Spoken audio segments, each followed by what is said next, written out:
মেয়ের ঘরে আশীর্বাদ হয়ে যাওয়ার পর তো ছেলের ঘরে এক এক করে আশীর্বাদ করতে বসলো। তো প্রথমেই বসে গেল ওনাদের ঘরে সবার যে বড় জেঠু, তো জেঠুর আশীর্বাদ হয়ে যাওয়ার পর সবার বড় জেঠিমা, তো জেঠিমা আশীর্বাদ করতে বসে গেল। ওদের ঘরের সবাই এখন ছেলের আশীর্বাদ চলছে, মেয়ের আশীর্বাদ হয়নি, মেয়ের আশীর্বাদ ওরা সোমবার করতে আসবে। তো জেঠিমা আশীর্বাদ করা হয়ে গেল। তো এতে ওনার বাবা মা এক এক করে ওদের আশীর্বাদ করতে চলে এলো। তো এটা হচ্ছে ছেলের বাবা আশীর্বাদ করে নিল। তো ছেলের মা চলে এলো আশীর্বাদ করতে। তো আমরা বসে আছি, ওদের আশীর্বাদটা হয়ে গেলে পরে আমরাও বেরোবো। তা আমরা জানতাম না যে ছেলের ঘর থেকে আমাদের জন্য খাওয়া দাওয়ার কোনো প্রোগ্রাম করেছে। তো না খেয়েও আসতেও পারছি না, রাগারাগি হবে একটা। তো আমরাও বসে গেলাম। তো আশীর্বাদটা হয়ে গেলে পরে বললাম চলো। তো আমরাও বসে লাভ নেই, ঘরে বুঝতে পারছো বিয়ের সময় অনেক কাজ। তো ছেলের মামা বৌদি দাদা সবাই আশীর্বাদ করলো। তো একটু পাখিকে নিয়ে ওরা ফটো তুললো, ভিডিও করলো।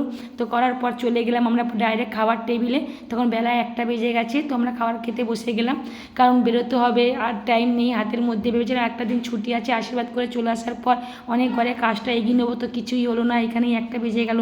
তো ডাইরেক্ট আমরা খেতে বসে গেলাম।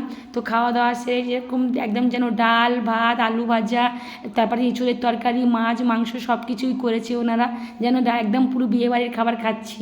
তো একেবারে মিষ্টি ফিষ্টি আর কিছু খেলাম না, মারা সবাই মিষ্টি ফিষ্টি খেলো। তো খাওয়া দাওয়া করে বেরিয়ে পড়লাম গাড়ি নিয়ে। তো ঘরে চলে এলাম। এখানে ভিডিওটা শেষ করলাম বন্ধুরা, তো বাই।